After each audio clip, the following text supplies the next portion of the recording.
Welcome back to Fast Stock Market News, where I give you all the news as fast as I can. And oh man, was it another bloody day in the market today, especially if you're holding tech stocks. As you can see, the S&P 500 finished 0.81% in the red. The Dow actually finished green, 0.15 in the green. That's because banks are still moving on the news from yesterday from JP Morgan. We also had the NASDAQ having an absolutely awful day, finishing negative 2.35 in the red. We had the Russell down 1.56 in the red, and we had the crude oil actually up for the day. So what was causing all this market turbulence? It had to do with a lot of, well, the first catalyst had to do with the new home sales basically being the lowest since the year 2020. If you guys don't know, the current state of the 30-year fixed mortgage rate is about 5.25%, and it's considered probably the highest it's been in many years since the housing crash. And a lot of people are worried that this could be the start of the potential downfall of the real estate market.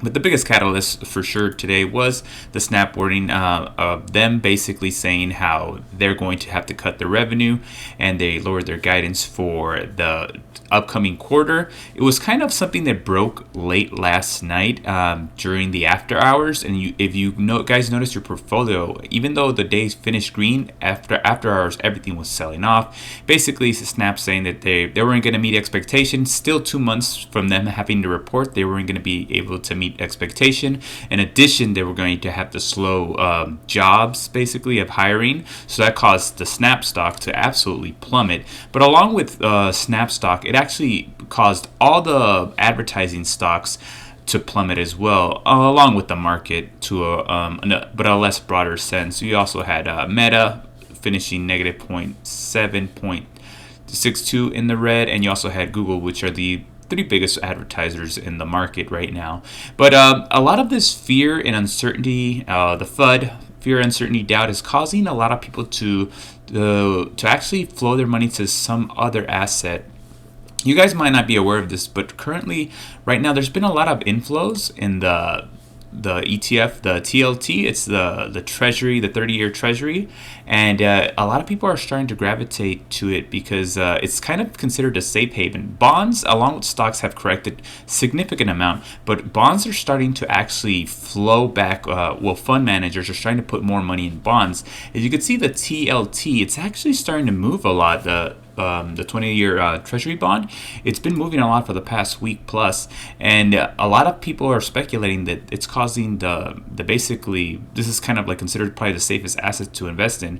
Me personally, I also added a little bit of money just to kind of hold some money right now. I have some cash, but I'd rather have it just sitting on some bonds just in case it does move 5 or 10% during this bear market. I'd rather have it there than just kind of sitting on the sidelines. So yeah, guys, that's kind of like what's happening in the market today. Next thing I want to get to is basically what Bill Ackman had to say today. If you guys don't know who Bill Ackman is, he's actually like the CEO of Pershing Square Holdings, and he actually is kind of pissed off, and a lot of us are at the Fed, how slowly he's handling this inflation crisis. He had some choice words to say about the Fed, and I wanted you guys to have a look. Take a look. So Bill Ackman sent a series of tweets a few moments ago, and I want to read you one of them, Stephen. I want your reaction. I want everybody's reaction. He's talking about inflation being out of control, but he does say, and I'm quoting now, "How does this downwards market spiral end? It ends when the Fed puts a line in the sand on inflation and says it will do whatever it takes, and then demonstrates it is serious by immediately raising rates to neutral and committing to continue to raise rates until the inflation genie is back in the bottle. Stocks of real businesses, in quotes, are cheap once again. Markets will soar once investors can be confident that the days of runaway inflation are over. Let's hope the Fed gets it right." Hey guys, that's just a quick update on what's happening in the market today. Yeah, I know a lot of us are still struggling, and it's been an absolute brutal bear market for a lot of us that are holding stocks that are down 50, 60, 70%.